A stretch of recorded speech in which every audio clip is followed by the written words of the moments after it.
So, give or take about a year ago, I did a video on an Italian dating show that was a very bad idea. It was called Falso Amor, or Deep Fake Love was the English title, which was essentially a bunch of people put their relationship to the test by being tempted and then subsequently shown videos that may or may not be deep fake of their significant other cheating on them or talking badly about them. And I was talking about like, wow, this is such a terrible idea. Why would anyone do this? And a lot of people in that video was saying, so it's like Temptation Island with deepfake. Now, being that I had never seen Temptation Island, this intrigued me, but much like anything that intrigues me, I forgot about it until a year later. But I just so happen to have had a very long time to sit in one place. I could go on and on about the very long debacle of getting my hair braided. Isn't it cute though? Say it's cute. It took 12 hours. Actually more if you consider the first salon that refused to do my hair because it was too soft. But being that I was sitting there for 12 hours with nothing to do, I ended up going on Netflix and watching their first season of Temptation Island, a messy dating show that I am currently obsessed with and will retroactively watch all the seasons. I love mess. Okay, ever since I've stopped really talking too much about Love is Blind because of some aspects of production that's very off-putting to me to the extent that it distracts from the joy of like reality TV mess, it starts to get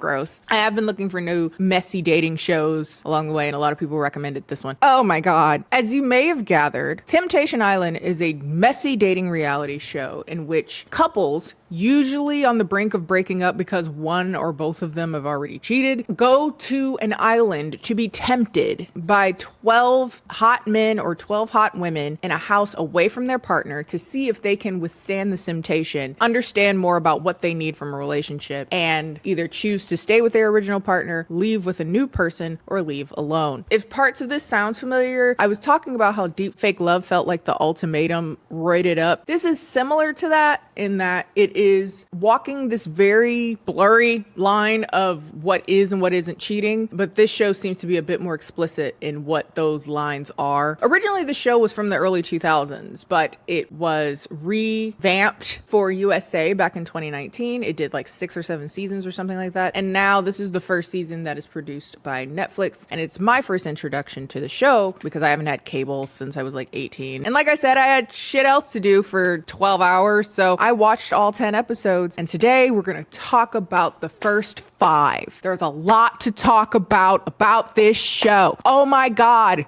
Wow. Why do the worst people come to TV to embarrass themselves and others? I don't know. But there is something about this show. This season, not as much as I would love to, but I could tell like probably other seasons would really scratch that itch where people, particularly men who treat their partners like shit, get what they deserve. There's something that scratches an itch in my head when that happens. Like it's the little violin going like it's so great. I did see a clip because I had been looking up stuff from a previous season where a guy who did his girlfriend wrong tried to propose to her at the end of it. He's like, please be my baby, baby. Please be my baby, baby. And I was like, oh, that does it. I must see the rest of these shows. But again, today we're focusing on the first 5 episodes of season 1 on Netflix. But before we get started with that, hi, it's Kendall here. New around here, welcome. Not new around here, what is up, home scale biscuit? I talk about garbage because I love it. All right. It feeds me. It kind of rewires my brain. I am an Aries moon and I have a taste for chaos. And instead of blowing up my own life for no reason, I decide to watch shit on Netflix. They make videos about it. Like I said,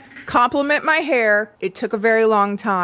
I asked for waist length. They are touching my thighs. I am 6 feet tall. I asked for medium. They had to give me small because, again, apparently my short hair is too hard to grasp. Which, as a side note, I'm curious, for people that have done a big chop, have you noticed that your hair texture has completely changed since you cut your hair off? Because my hair is arguably a different curl pattern now. It's very weird. I don't know what's going on. I don't know if it's just because I take care of it now.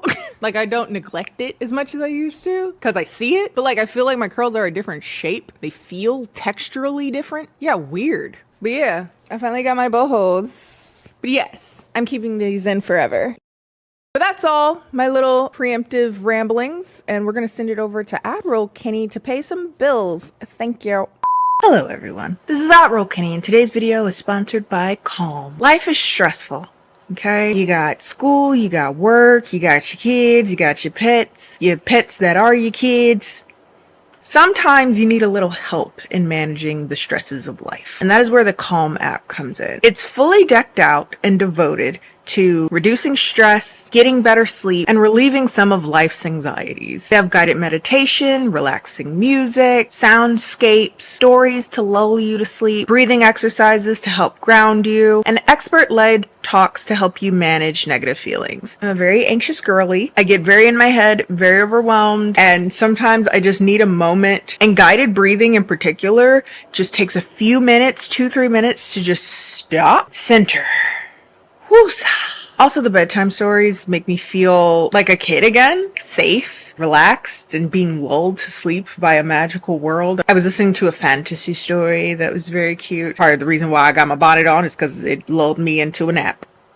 Yes, ma'am. Just puts me into a snug and safe headspace that allows sleep to come that much quicker. And Calm is just an amazing addition to my overall mental health regimen, if you will. And if you would like to check it out, feel free to check out calm.com and use my code KennieJD for 40% off of a premium subscription. Or you can use the QR code that's floating somewhere around my noggin. Big thanks to Calm for sponsoring today's video. Now let's get on to the debauchery. So like I said, I'm talking about the first 5 episodes in this part, and then in a few days we'll come back and talk about the second 5 episodes, so 6 through 10, as well as some drama that has happened since the last episode. It's been very messy, and I found that information on accident. Just scrolling TikTok, and it saw my searches, and now it's showing me nothing but Temptation Island stuff, which is fine. Ease of research for this time period. Anyway, so episode 1, 4 couples, each of which have at least one member of the couple that is cheated. And they come to this island to see if their relationship can pass the stress test of temptation. Admittedly, at least half of the couples feel like they've already checked out, like they're already done before they got here, which is funny because this is quite the dying breath you take on the way out, but sure, let us all watch that shit show. Love it. There's Grant and Ashley. I'm getting ahead of myself already, but I do feel like this format of show introduces the most frustrating people you will ever see, because Grant, absolute piece of shit, absolute arrogant, short-sighted, no accountability, absolute trash man. And Ashley does not love that man anymore. Y'all are both wasting y'all time. I guess y'all came for the free trip. They've been on and off for about 1.5 years. He had cheated on her in the past, but ran after her when she went to a trip to Greece, and that was like his big action to try to get her back. And he is frustrated that she doesn't seem to just get over the fact that he cheated on her. And so he's like, I'm here on Temptation Island to prove to her that I won't cheat on her even in the face of temptation. I do have this feeling every time the show initially starts that the guys in particular who are very gung-ho about how they're not going to fall in temptation are definitely going to be the ones to fall in temptation. Because again, 75% of the time, they were the ones that cheated before they came to the show. Tyler and Taylor. I don't like either of these people. She's definitely giving Mean Girl, like misguided, misdirected frustration to women when her boyfriend is the one that treated her like shit. You and Lobo Pete, I can tell her hair is fake too. So have fun with that. And he seems like a douche. And I wouldn't be surprised if his actions have something to do with why she reacts so strongly. And he seems pretty checked out as well. But I guess this is their final Hail Mary to see if their relationship stays together. He had cheated on her in the past. He had been married before, and they started dating soon after that separation, which will become a factor possibly in part 2/part 3 if there needs to be a part 3, because there's a lot after the show ends. But he was married before, like a few months after his separation, they started dating. When they first started dating, he was very financially secure, but he decided to follow his dreams and basically pushes off real work for these flash in the pan modeling gigs. And she's very frustrated because she has to take on a lot of the financial responsibilities of that, and she seems to resent him for not being this breadwinner. Yes, so he cheated on her. She doesn't like that he's broke. Sounds like y'all should break up. If something like the amount of money that a person makes is that big of a factor to you, it sounds like y'all shouldn't be together.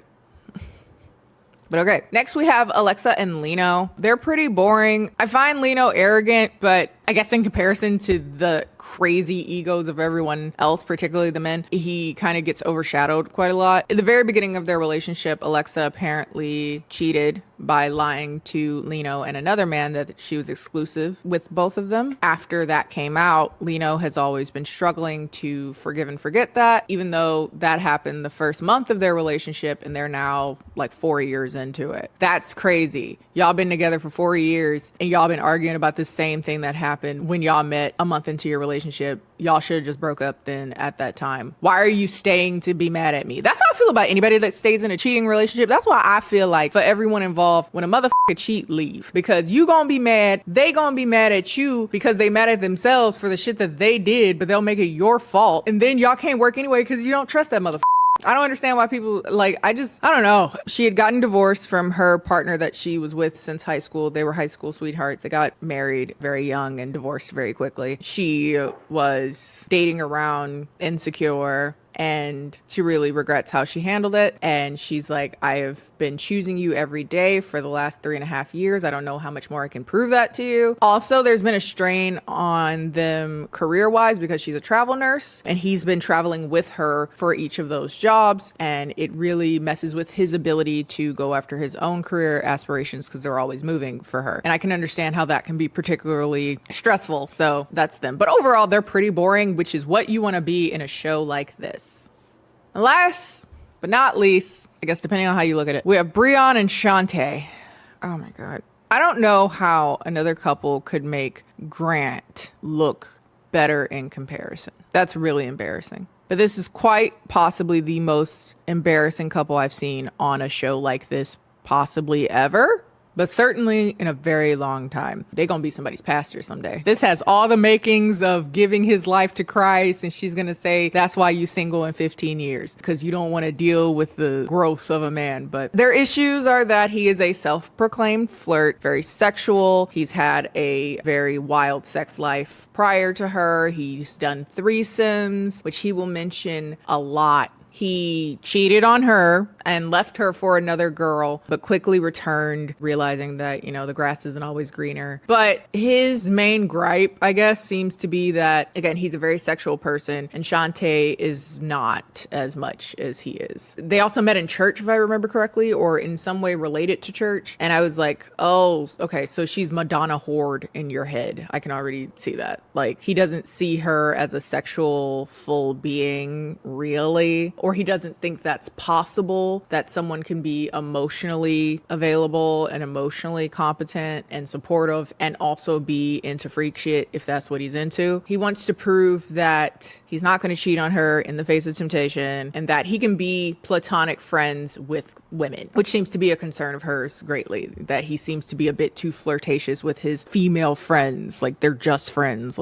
Now, those are the couples, but I think that the most impressive part of the show is actually the host. The host is an actor slash game show TV personality type guy that I've never seen in anything that I can think of off the top of my head, named Mark L. Wahlberg, not related to the other Mark Wahlberg that is problematic in some way. I don't remember how, but I heard he's shitty. If I understand correctly, he was the original host of the 2001 version of the show and has been the host in all of the subsequent reiterations of it. And I love this man. If there is anything wrong with this man, like seriously, please hesitate to tell me. Tell me, but feel bad about it. He asks such good questions. Nick and Vanessa wish. He's so good at being supportive but holding people accountable. He's really good at this. He asks great questions and he says great statements. He's fire. Seems like a cool dude. He probably got daughters. He's a girl dad. That's what I get. I love him. He's great. So again, if he's a terrible person, please hesitate to tell me, but you probably should anyway. So once we figure out who the couples are, we talk explicitly about what each couple's boundaries are. Like, what is cheating to your specific relationship? And the only couple that doesn't have any strict no physicality rule is Alexa and Lino. So anything that they do in those houses is fair game. Like, will it hurt? Sure. But they've decided to have no restrictions on what can be done physically in the house. Everybody else is very adamant. No physicality, no cuddling, no kissing, no obviously. I do think it gets a little murky when we get into those. Is like getting a twerk cheating? I don't think so, you know? But having chocolate eaten off your neck?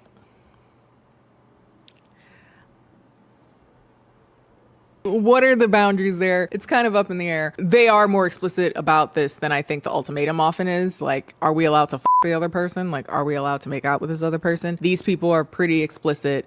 No, we're not allowing that in our relationship. That is considered cheating. So now that we've met the couples, we have to meet who will be their tempters and temptresses. So they bring out a bunch of girls who have fat asses and big titties, you know, pretty faces. They bring out a lot of dudes with nice smiles and glowing skin. The are fine as even Breon's embarrassing ass. The first time I saw him, I was like, he fine as hell. He probably an asshole. Whenever you see a he from Atlanta too. He got a nose ring. Whore. Slut. I was like, but he fine. I ain't gonna sit here and say he ugly. He's ugly on the inside right now. He really needs to work on his hurt and go to therapy. But they bring all these sexy out and all these girls with fat asses. And they're like, introduce yourself. And each of them have this kind of like, most of them have a pretty overtly sexual introduction. I'm studying to be a dentist and I can't wait to be all up in your man's mouth. I used to be a cheerleader, so I'm not afraid to be tossed around. My name's Chris. I'm a personal trainer and I would love to stretch you ladies out. Hey ladies, my name is Max. I'm a project manager. I'm here to lay down more than just blueprints. I have a candy company. If you're lucky, I might just let you lick my lollipop. My guilty pleasure is sucking dick. All the dudes who are definitely tempted are like, I'm not even tempted. Like, I know what I have.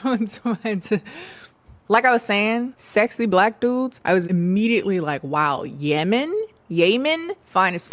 But unfortunately, he kept referring to himself as chocolate, and I hate that shit. Whenever a black man refers to himself as chocolate, I have a theory that he has a white girl fetish. I don't know. Hashim is also cute as f. He buff as f, go to Princeton. Logan looks like Noah Cinnamon Roll. That felt nostalgic. We haven't made up a fake name of Noah Centineo in years on this channel. This is great. The girls are cute. They do the little like, I'm here to steal your man. Like, that's their point there. The tempters and temptresses are there to tempt. So they're there to be like, I'm here to take your partner, bitch. They're gonna be mine by the end of this, and that makes good TV. The tempters are allowed to show their interest, like their first impression interest, by giving that person, one of the people in the couple, a bracelet. And you go up to that person, you give them a bracelet, and you can kind of see who's gunning for who off of first impressions. And it seems that the most popular person overall seems to be Ashley. Blonde girl with the big titties and the nice lashes. How you get a fill on the island? Where you go to get a fill from? Anyway, but everybody gets attention from various people. And at the end of it, the tempters go off and the couples are left to say their final goodbyes. Taylor starts crying because this whole thing does play into her worst insecurities of herself not being enough for anyone in her life. Like, she'll kind of cry about this later, but like friends and family and partners, she just feels like she's not enough. And I'm like, that's really f***ed up. And I'm sorry you're in a situation that feels like that. But also, I don't think coming to the show that is meant to put explicitly that insecurity in your face was maybe the smartest decision, if that's the case. But okay. But he's like, we agreed to come on here and now I feel like I'm getting in trouble for it. But he's like, trust me, I will come back to you. Please don't lose faith in me. I'm coming back for you.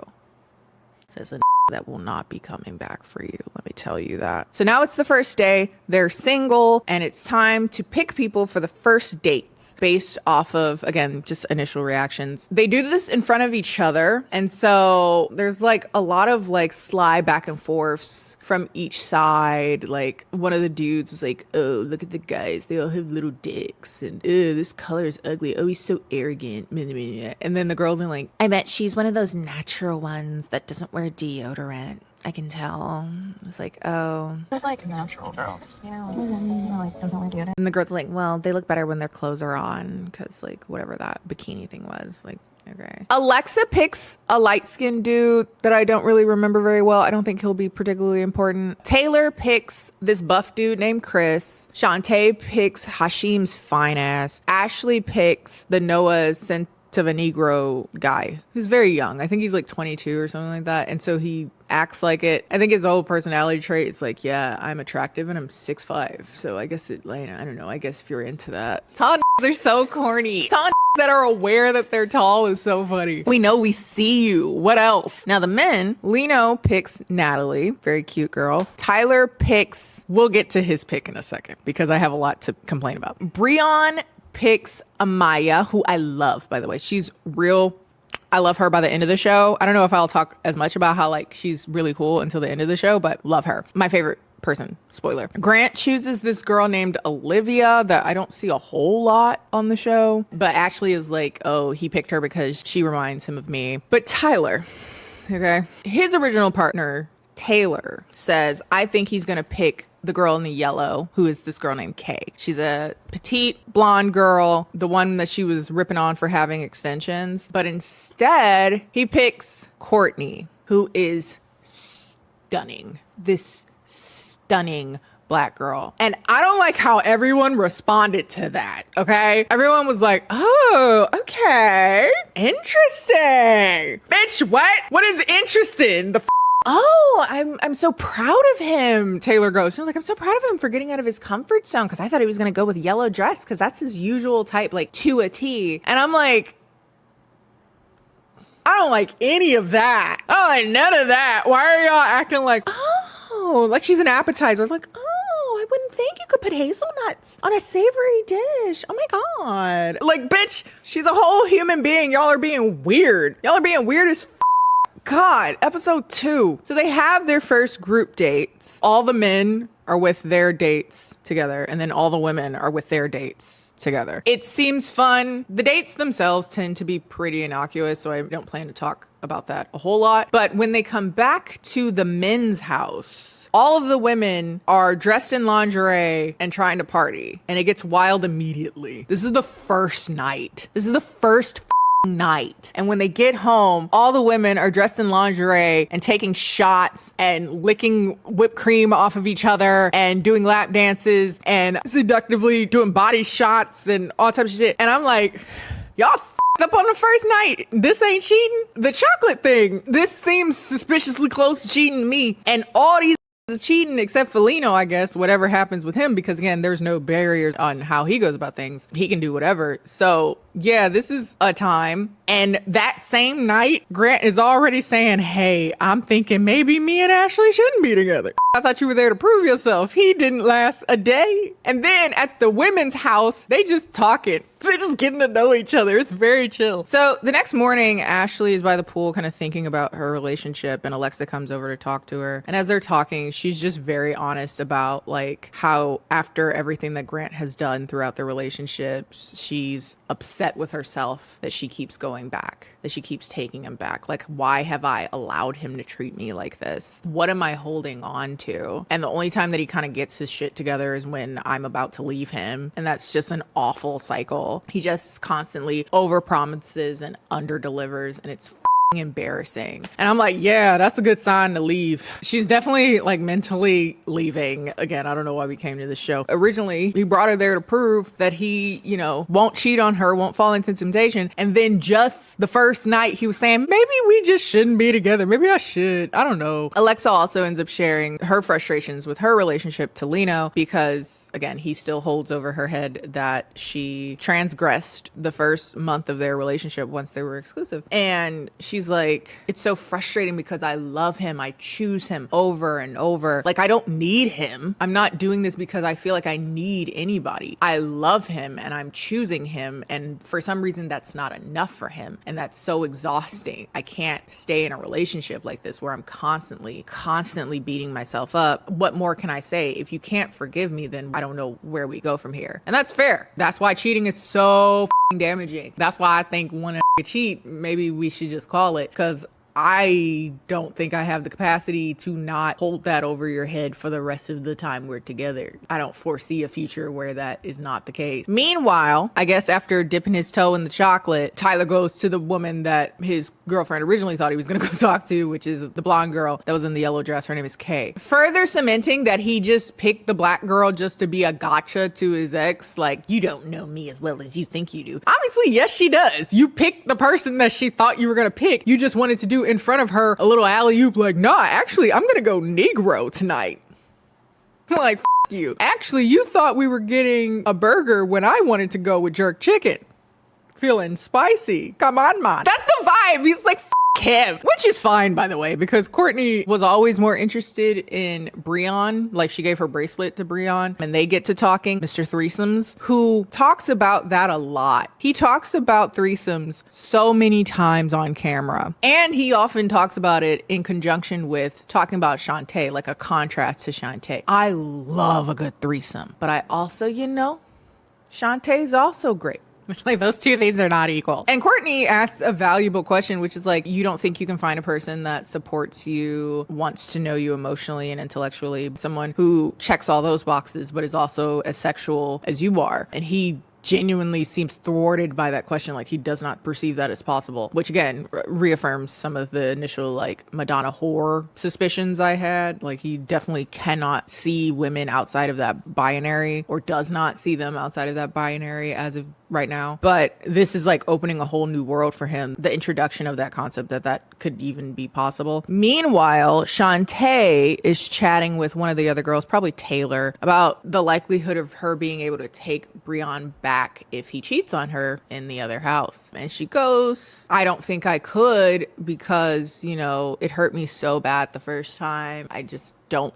perceive or foresee a future where I could forgive him again. So people start hitting it off. Taylor starts hitting it off with Yemen, Mr. Dark Chocolate. That is not surprise me. Granted, Yemen originally was trying to talk to Shantae, but Shantae doesn't seem particularly open to even trying to explore romantically, being tempted. I think it's definitely a lot more her waiting to hear about what Breon is up to. But Taylor and Yemen hit it off, and so they start talking. He seems cool, though, as a person overall. Grant and Natalie hit it off. She gives him a lap dance. She went on a date with Leno, but it seems that Grant and Natalie are more likely to stick. At this point, Tyler and Kay are just together. This is day 2 or 3, and they're already yeah, okay, I guess maybe my relationship is over. I hate you. She gives him a little lap dance. He calling her trouble. He's like, oh my God. Nah, nah, nah. She tries to get in his room. She wants a little room tour. Though they don't do anything, at least on camera, that we see, which I'm sure the camera would have got that. That's what they pay the big bucks for. I think she sleeps in his room, just not in his bed. She sees the room. I don't remember if he kicks her out or whatnot. The next day, here comes Marky Mark. Comes in to let everybody know that they're going to do their first bonfire, which is the first outing where they see what their partner is doing over in the other house.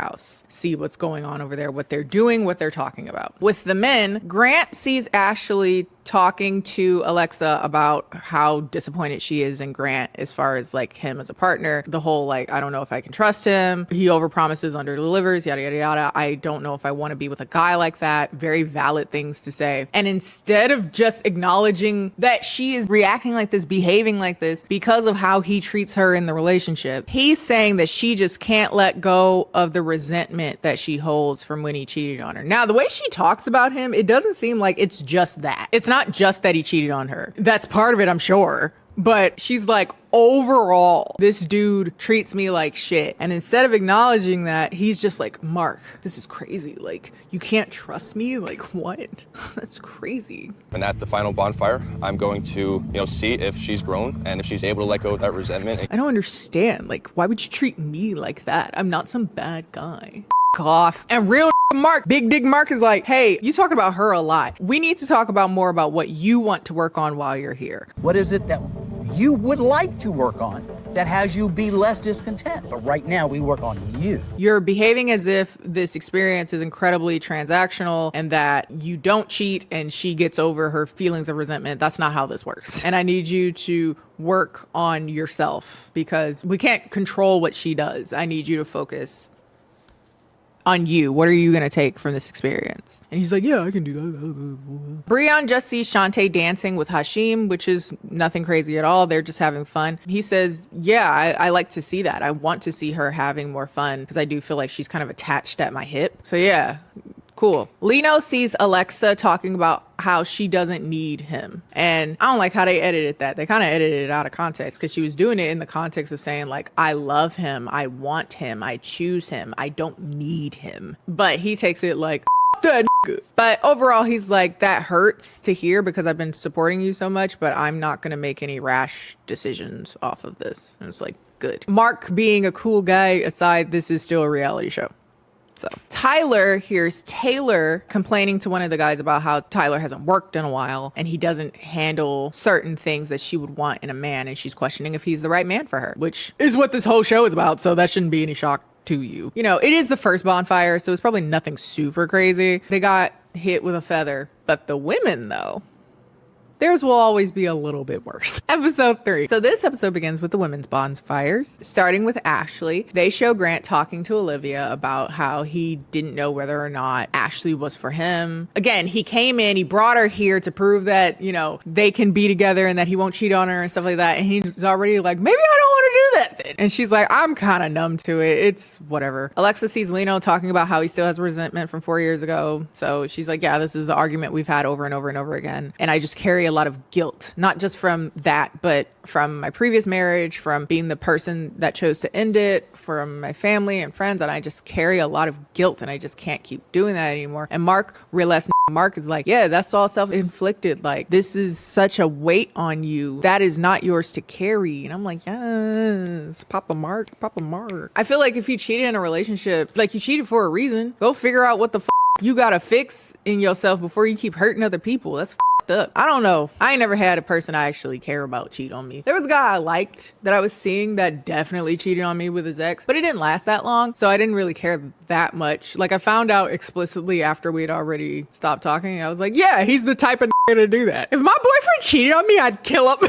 I wouldn't kill him. I would, I don't know what I would do. I'd leave him. I know that. Because like so much of the relationship is based off of how I think I know him. And if that fundamentally shifts, who am I dating at that point? Like, I don't know who that is anymore. So yeah, I don't know how y'all do that. But anyway, Shantae overhears Breon talking about threesomes again. And she's like, I'm not surprised by that. He brings it up a lot. Like, holy shit though. It seems to come up a lot. She also sees the chocolate thing, the chocolate on the neck thing. And her response to that is a bit underwhelming. She's just like, you want to lose a good woman? Okay. And I'm like, she ain't gonna lead us, man. She don't have enough like emotion behind it. She's like, sure, if you want to do that, I guess. It's not like, if you want to do that, motherfucker, okay, sure. All right. You don't have to threaten it. You can just be like, oh, I see. Okay. All right, I'm out this bitch. But she doesn't have that vibe. She doesn't have that energy. She's not that girl. And Taylor sees a clip of Tyler getting the dance from Kay and him calling her trouble. And this seems to trigger her a little bit because apparently after their first kiss, he said to her, oh, you're trouble. So she's like, damn, you just met this bitch and you already calling her what you said to me. And I'm like, oh, baby, he just say that. I don't think he was saying anything particular to you. I think that's just one of his lines, but okay. She's like, you could be a little bit more original. And I'm like, nah, why would he? He used that probably with every adult relationship he's had. But this does really crush her. She's like, damn, at times like this, I just want to be single forever just so like people don't hurt me. And I'm like, baby, that's not how that works.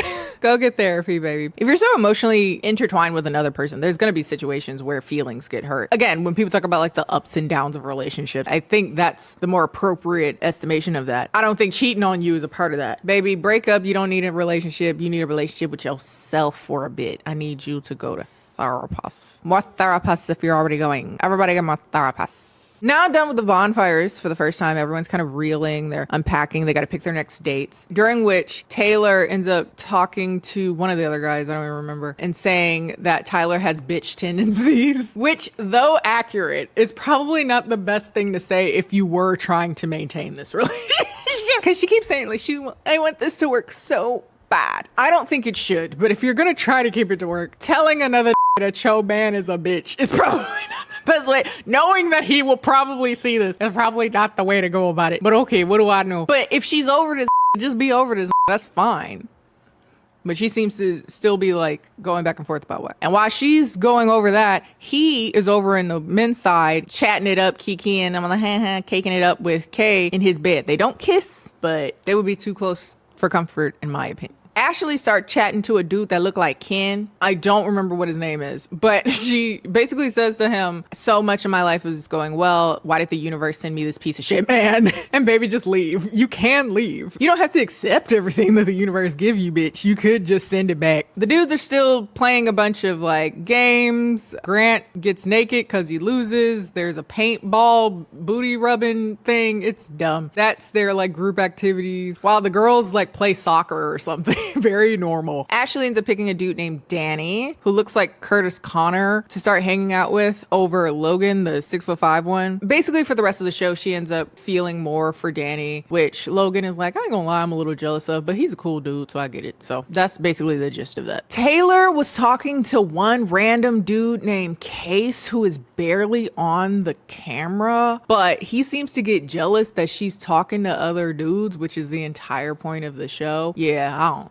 know, but he seems to be like upset that she's not picking him, I guess. Back to Ashley and the dude that looked like Ken. He writes her a letter basically like telling her how strong she is for coming onto the show and that she deserves much more than she's been given and like she's so sweet and blah blah blah. And it's a really nice letter and it tears her up, and I could tell just like how she was kind of reacting to that. She's like, she's not used to that level of consideration and tenderness. I was like, oh baby, sorry.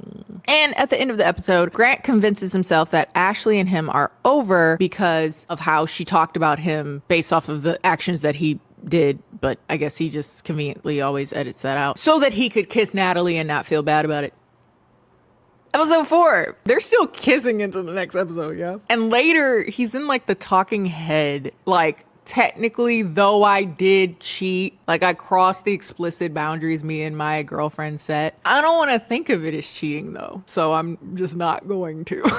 Are you okay? You are not okay. Like, why did she call me a cheater? Like, why would she say that? Granted, I am currently cheating right now, but she don't know that. So it's wild for her to say that completely unprovoked, even though that's exactly what I'm doing. So one of the temptresses, a girl named Mia, ends up talking with Leo a lot, and they seem to have like a friendly vibe going on. She's kind of his therapist as he complains about his relationship with Alexa and like his relationship with the island overall, to the extent that she starts to get a little bit hurt and in her feelings when he does not pick her for the second date. And just like the other guy, Case or whatever, that was upset that she was making other connections. Bitch, yeah, that's the show. Like, I don't know. She does admit, she's like, this show is bringing out a lot of my insecurities, like making me feel not wanted and blah, blah, blah, blah, blah. And I just want to find like a nice guy. And it got me questioning, like, what were the tempters and temptresses told about this experience? Wasn't your job to just be like essentially a talking head and a temptation? It's not like, I'm curious what the vetting process for the temptresses is, because there's the cynical side of my head that goes, this sounds sex workery. What are the protections for the temptresses and tempters? What have they said to these people to get them here? Because she seems like genuinely frustrated that she's not been able to find like a date. If she was brought on here to just be like hot on camera and have fun and drink a margarita, then I don't know what's going on. Like, sure, maybe you might make a connection, but it's pretty up in the air. Like, the point is that those people are to talk to a bunch of people. Also, he came in with a girlfriend. I don't know. I have so many thoughts. Like, just have fun. Mark has arrived. Big Daddy Mark, Father Mark has come, and it's the day of the first elimination of tempters. Both sides will pick 2 people to kick out of the house. The guys pick a random girl named Reba that I've never seen on camera, and Maya, the girl that was just complaining that she wasn't being picked. She seems visibly hurt by being kicked off, but she's like, I can tell that I don't have what you guys need. We're not going to get each other's needs met. We're not at that place, and that's fine. That's great. And her voice is cracking. She obviously felt like hurt by it, but like, again, I don't know, just kind of have fun, baby. This ain't to get married. It's just a vibe. And Reba acts the way that I probably would have, like, hey, I ain't really surprised. I didn't put myself out there that much. Honestly, I came for the margaritas. I drunk a lot of margaritas. I'm gonna go home now. Peace. It was a free free trip for me. I was like, that's my bitch. I kind of wish we would have saw more of those. She was probably fun as hell. Anyway, she was like, I just came for the drinks and a good time, and now I'm going home. That's fine. The women choose two dudes to go home. One is that light-skinned dude that I didn't catch his name, and the other is the dude that looked like Ken. And Ashley basically says to him through tears, like, you are husband material.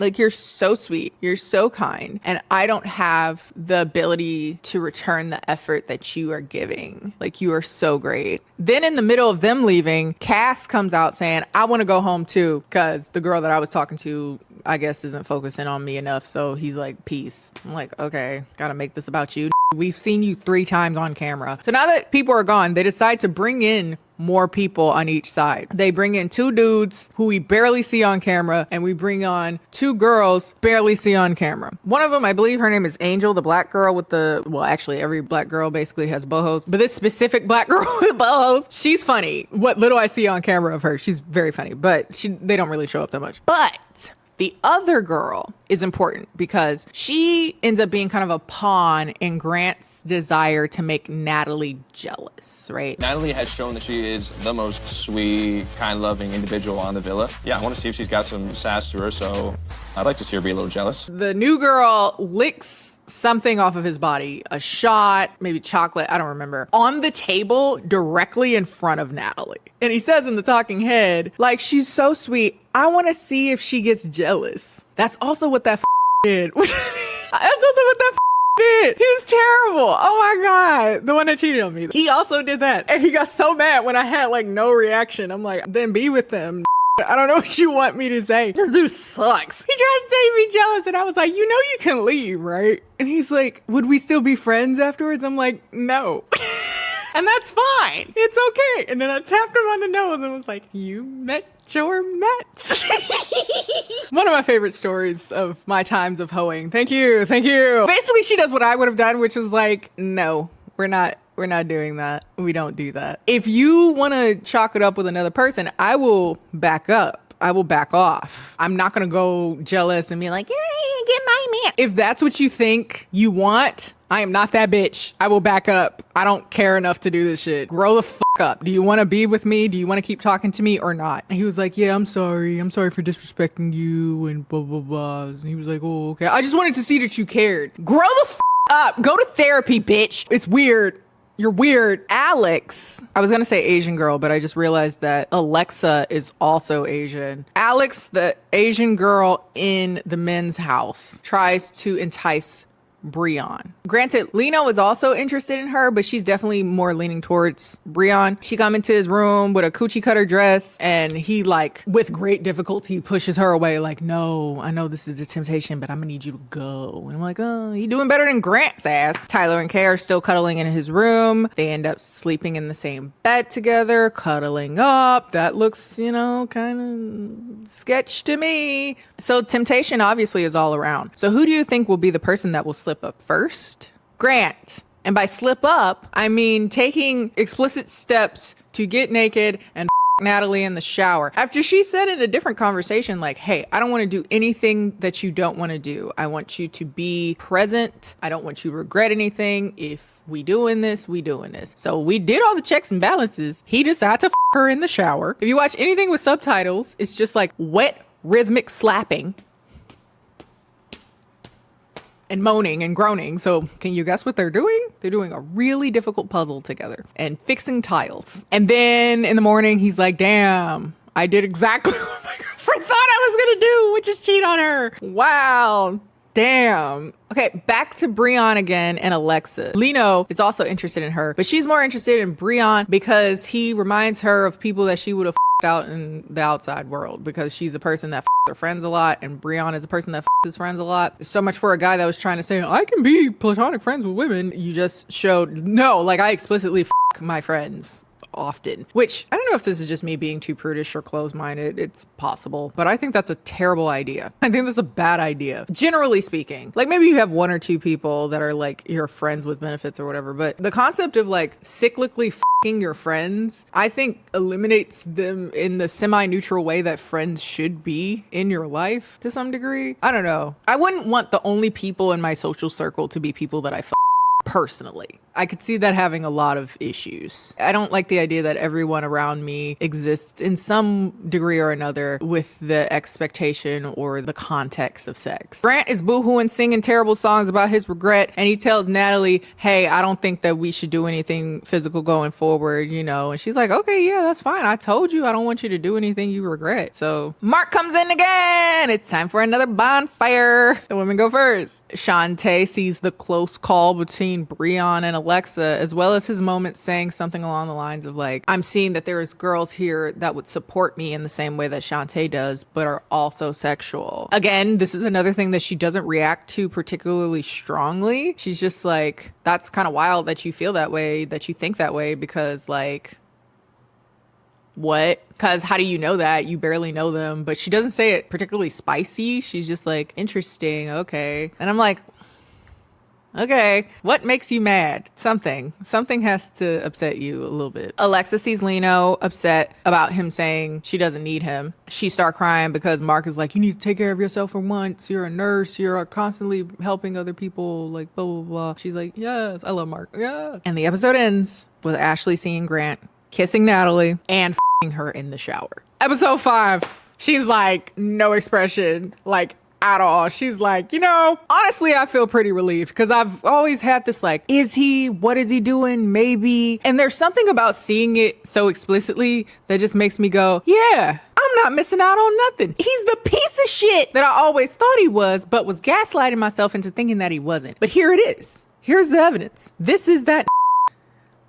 I can breathe now. He doesn't deserve me. He doesn't deserve the ex-fiance that he had, who is the mother of his child. She was amazing. He didn't treat her well either. I think this is just how he treats women. Like, he's a piece of shit. I'm not missing out on anything. I'm single. And I'm like, good for you, BB, because you ain't missing out on shit. Taylor sees Tyler cuddling with Kay, sleeping in the same bed as Kay, talking about catching feelings, and saying pretty much like, wow, I'm wrapping my head around the fact that my relationship is over. And I'm okay with that. This really hurts Taylor. Again, she seems to have a lot of like deeper insecurities about abandonment is what I'm getting a sense of. And again, Mark is a real ass and he's like, do you want to be how you understand your story? Is that people leave me? There's a difference between I am broken and I feel broken. I want to invite the fact that you are never broken. You may be feeling things that hurt, but you're not broken. That's why I say I'm not worthy. They leave. I've experienced nothing but that my entire life. It doesn't matter if it's family, friends, relationships, it does not matter. I'm not surprised. I would probably leave me too, so. If you want to take this time right now and go, wait a minute, I don't want my story to be people leave me. That's where your freedom lies. With or without Tyler, it doesn't matter. He does not matter in this. You matter. Real ass. I love that. Oh my God. And at the end of this bonfire, we are introduced to Temptation Haven, which is a tent, a new addition to the complexities of the story. It's a tent where people can go in and there's no cameras. You're still mic'd up, so we can hear shit, but you can't see anything. You can go in there and have some alone time. Anything can happen. We won't see it, at least. The only thing is, when someone goes in, a red siren goes off into the other house.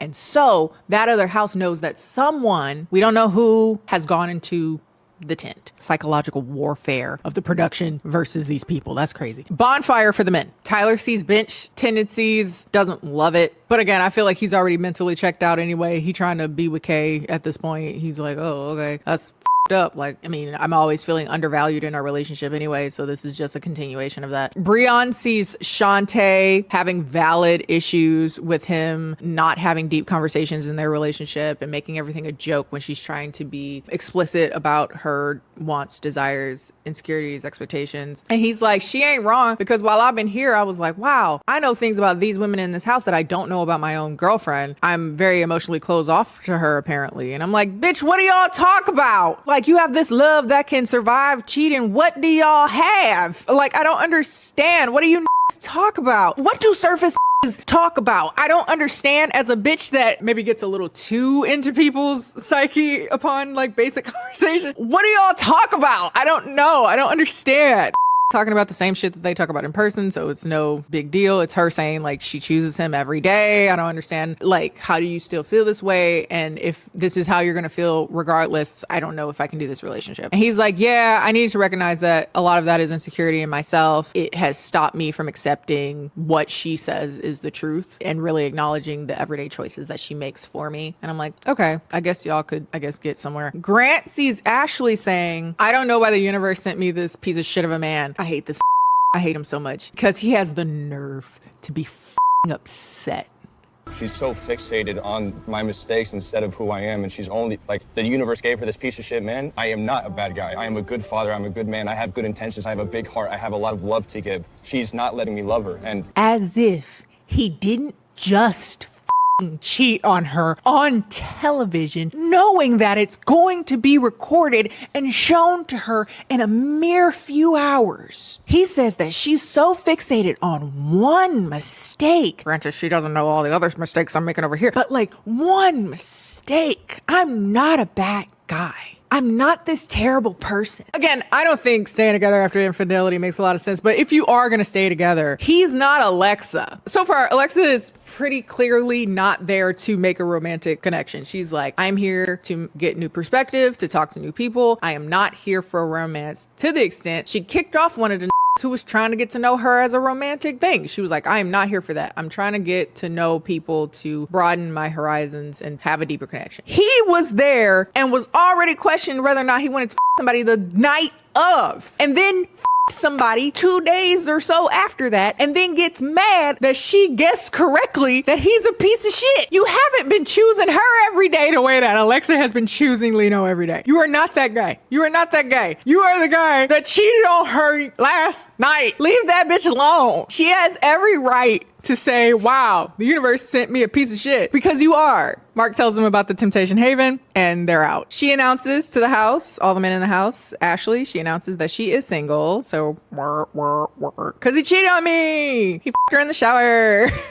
And then she asks Danny to go on the next date with her because, again, that's the guy she ends up kind of liking, the Curtis Connor looking dude. Meanwhile, Breon contemplates more about whether or not him and Shantae are compatible. He mentioned something that I found, again, very telling, that he has always seen his future as something that would be very traditional. He would have the house, the kids, the wife, the whatever. But that has always conflicted with his desire for more than one sexual partner. He said he's always been intrigued by the concept of polyamory. And my thing is, like, no one's saying that you have to be monogamous. What we're saying is you have to pick a partner who is also polyamorous, or you have to pick a partner that is okay with you being polyamorous. You can't be in a relationship with a monogamous person and then resent her for not being open to opening the relationship when she's always told you that's not who I am. If you want to find that person, go find him. But he won't do that because he sees her as like a good woman, like a Christian woman or whatever the and so she fits into that very rigid idea of what he should want, but resents her for it and resents himself for it. And this is where I started to say, like, something's wrong. There's nothing wrong with liking sex. There's nothing wrong with not being monogamous. But instead of working through that, you brought this woman on here, and spoiler, to embarrass the out of her on national television, global television. People got VPNs. Taylor and Yemen keep talking. He a cool motherfucker. He was like, hey, it is not your job to build a man. You are taking away from yourself to build him. That is not your job. Preach. Purr. And then soon after that, we get like 4 hours after it's introduced, our first Temptation Haven. Tyler and Kay go in, and based off of what we can hear from the mics, they kiss for the first time. So the light goes off in the other house, and immediately Shantae panics. She finally has that first burst of emotion that I've been expecting her to kind of have. I'm like waiting for it. I'm like, baby, you don't feel anything? Like, what is going on? She starts to panic, crying, thinking that Breon went to the Haven. She's like, I honestly don't think he would do that to me. I'm hoping he wouldn't do that to me. I'm just so scared. Like, please, I hope he wouldn't do that to me, yada, yada, yada. Which is wild because he wasn't even in there. But if she's that concerned already, that might be a telltale sign. I mean, he wasn't in there, in fairness. He was still in his room with Alex and Courtney having a threesome in his bathroom. Guess we just start slow, huh? That's really up to y'all. I like to watch before I indulge. Not with one person did he cheat on her with. With two. He'd have to get shot. Not by me. Not by me. That is not a threat. But I have a lot of friends who are very short and have a lot of anger. They would shoot him. They would. Like, I don't know. Not only did you cheat on me on camera, knowing that I would see it, you cheated on me with two people, knowing I would see it within the next few days. And if that weren't bad enough, he gives the most Tyler Perry ass fucking response. Like, I don't even regret it. Arms crossed. I mean, I think I'm still respecting Shantae at the end of the day by being honest. That's what women want. They want you to be honest and be true to yourself. Honestly, I'm sitting here thinking like, who are two other people I could have a threesome with? You know, I kind of want to see if Amaya would be into that, maybe with somebody else, you know. And I'm like, that would get me worse. Cheating on me. You went on television and said to these people, that bitch ain't gonna do nothing. I ain't scared of her. She ain't gonna do shit. She ain't gonna leave me. I'd have to kill him. I ain't gonna leave you. You gonna leave Earth. My eyes are watering. I'm about to lose it. Do you know how much of a piece of shit you gotta be that I forgot how bad of a piece of shit Grant just was? Like, that's so bad. Chibi would shoot him. I wouldn't even have to ask. That's a joke for the law firm coming after me. Jesus. Grant asks Natalie on another date. They go to the tent. They end up presumably off of the sounds. So much for not having physical contact. That's like the next day. Not even the next day. I think it was just later that night. They did it anyway. So much for no physical contact anymore. Cause like we crossed the line. Jesus. The next morning, all the men kind of share their crazy stories of the night before, you know, men bonding over women over. Tale as old as time. The only person that doesn't have really anything to say is Lino, because he didn't do anything. The only person that didn't really cross any lines is the one that didn't have any lines to cross. Like, he flirted a little bit. He made a joke about Alex kissing him or something. He's not particularly smooth from what we see on camera, but you know, he's whatever. It's just them like, hook, yeah, I cheated on my girlfriend this way. And then Breon asks Angel, I think her name is, the other black girl with bohos, the one of the new girls, if I'm not mistaken, if she would go on a date. And the reason he asked her is because he didn't want to ask one of the two people he had a threesome with, because that's creating too much of an emotional connection, and that is wrong, I guess. I hate this so much I could shit. He takes her on a date where he gives her a massage. And I like her. She wasn't on camera a whole lot, but she clocked him because she just asked him like basic questions, like, what are your non-negotiables like in the relationship you want to have? And he says his religion is a big deal. He was raised in the church. He's Christian. And she's like, wait, the first conversation I had with you was like you trying to get a threesome going. I don't think most quote unquote godly women would be cool with you having sex with multiple people outside of their relationship for the most part. I don't think that's how that works. And he's like, you know, everyone's relationship with God is individual. And she's like, sure, but okay. And then she asks, like, when was the last time you had a threesome? And he lies and says, I don't know. It's been so long. Why lie? Like, we saw you. Why lie? In this talking head, he was like, she just keep asking all these deep questions and it's kind of off-putting. And I'm like, but she clocks him. She was like, he keep contradicting himself. He go over and say like, oh, I really want this godly woman, but he wants to be with a bunch of freaks. And then he like, oh, me and my girlfriend, I love her so much, but I don't open up to her emotionally. I don't really talk to her like that. She was like, you sound dumb. He's honestly always contradicting himself. You want a godly woman, but you like threesomes. You love your woman, but you don't open up to her. How do you sound right now? Dumb.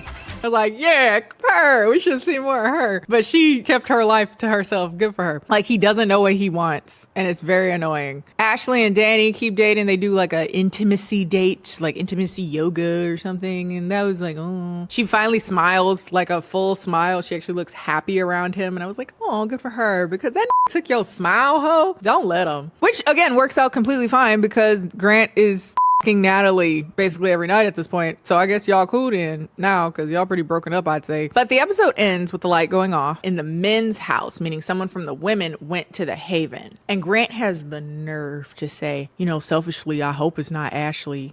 I mean, someone went in the Temptation Hut at the other house, right? Selfishly, I'm hoping it's not Ashley, but at the same time, how mad can I be? This isn't how it was supposed to go. It's an evil world we live in, bro. It's an evil world. See, I was about to go to bed too, and God was like, nah. Yo, and that's how they felt last night. And that's the end of the episode. That's the first 5 episodes of the Netflix season 1 of Temptation Island, and my blood pressure has risen to uncomfortable and unsafe levels. So high, I could die on camera. But I will join you guys in a few days to talk about the back half of the season, as well as the mess that has been happening online in relation to people lying on camera, apparently, and people sharing their side of the stories, ex-wives that had things to say. And I will see you guys next time. Don't forget to like, comment, and subscribe. Follow me on all my social media, Instagram and Bluesky by the Witcher, KennieJD. And I will see you guys next time. Bye.